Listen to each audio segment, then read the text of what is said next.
परमेश्वर के पवित्र वचन के नए नियम के भाग में मत्ती सुसमाचार उसका 27वां अध्याय और 63वां वचन, जिसमें लिखा है, उन्होंने कहा, महाराज, हमें याद है कि उस भरमाने वाले ने अपने जीते जी कहा था, मैं 3 दिन के बाद जी उठूंगा।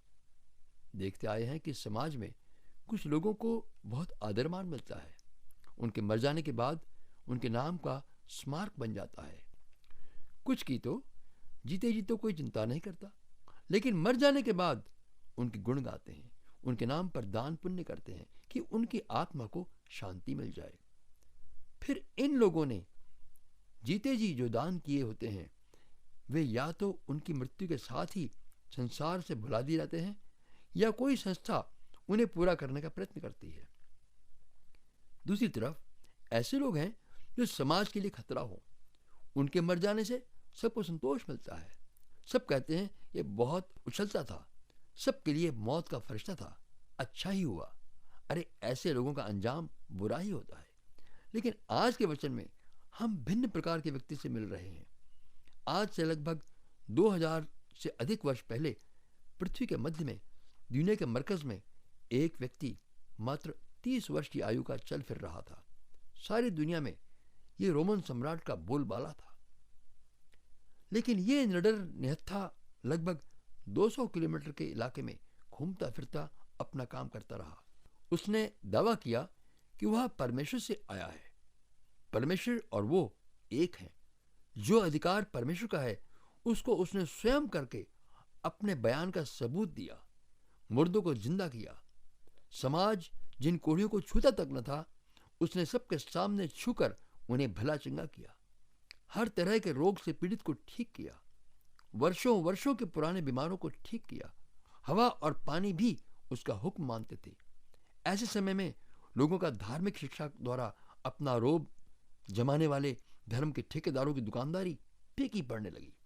ये व्यक्ति जब उपदेश देता तो अपने अधिकार से बोलता था। उसने यहां तक दावा किया कि मेरी जान कोई नहीं ले सकता। मेरे पास अपनी जान देने व फिर वापस लेने का भी अधिकार है। मैं इस शरीर को मारकर गाड़ा जाकर तीसरे दिन जिंदा खड़ा करूंगा। देखते ही देखते भीड़ उसके पीछे हो ली। धर्म के ठेकेदारों ने सम्राट को, राज्य अधिकारियों को उसके विरोध में भड़काया। जब कोई चाल न चली तो जबरन उसे पकड़वा कर ले गए।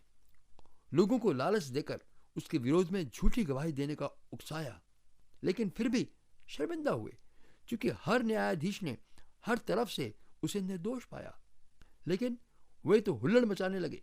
तो न्यायाधीश ने उनके शोरगुल व बलवे को शांत करने के लिए, उससे बचने के लिए उसे बेहिसाब कोड़े लगवाए तथा गुनहगार की मृत्यु अर्थात क्रूस पर टांगकर मारने के लिए आज्ञा दे दी, क्योंकि उसने स्वयं को परमेश्वर के तुल्य ठहराया और दोष लगाया कि यह तो महान मंदिर को तोड़कर 3 दिन में खड़ा करने का झांसा दे रहा है।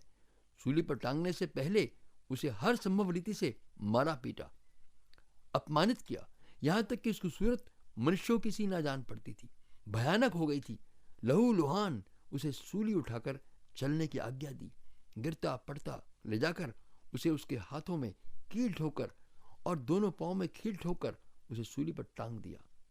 उसने अपने आप को सृष्टिकर्ता, न्यायकर्ता, राजाओं का राजा कहलाने वाला, अपनी ही रची पृथ्वी पर अपने ही लोगों के द्वारा समाज का सबसे घृणित पापी कहलाकर 3 किलो के द्वारा वो नंगा लटक रहा था। फिर भी उसने अजीब प्रार्थना की, हे पिता, इन्हें क्षमा कर, ये नहीं जानते ये क्या कर रहे हैं। और फिर एक चुनौती देने वाली घोषणा की जो आज तक कभी भी कोई न कर सका, न कह सका। वो वाक्य था, सब पूरा हुआ। अर्थात मनुष्य के पापों के लिए जो बलिदान चढ़ाने के लिए परमेश्वर की आज्ञा थी तथा ऐसा करने वाले के विषय में जो भविष्यवाणियां थीं, नबूवतें थीं, जो केवल परमेश्वर स्वयं ही पूरी कर सकता था, इंसान के बस की बात नहीं थी, पूरी कर दी। एक मसीहा कहलाकर सारी मानव जाति का वो कार्य आज पूरा हो गया। मानव जाति का ये मसीहा केवल यीशु था, जिस नाम का अर्थ है पापों से छुटकारा देने वाला। उसने यह कार्य पूरा करने की घोषणा करके अपने दावे अनुसार अपने प्राण स्वयं छोड़े।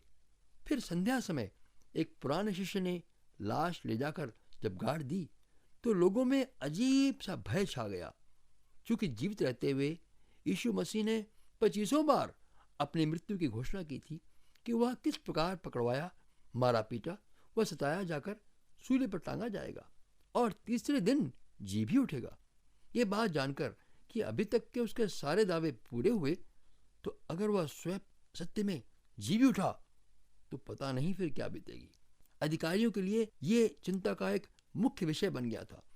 परमेश्वर के वचन का वह भाग जो यीशु मसीह के प्रकट होने से पिछले 1500 वर्ष में लिखा जा चुका था, वह भी इस घटना की गवाही दे रहा था।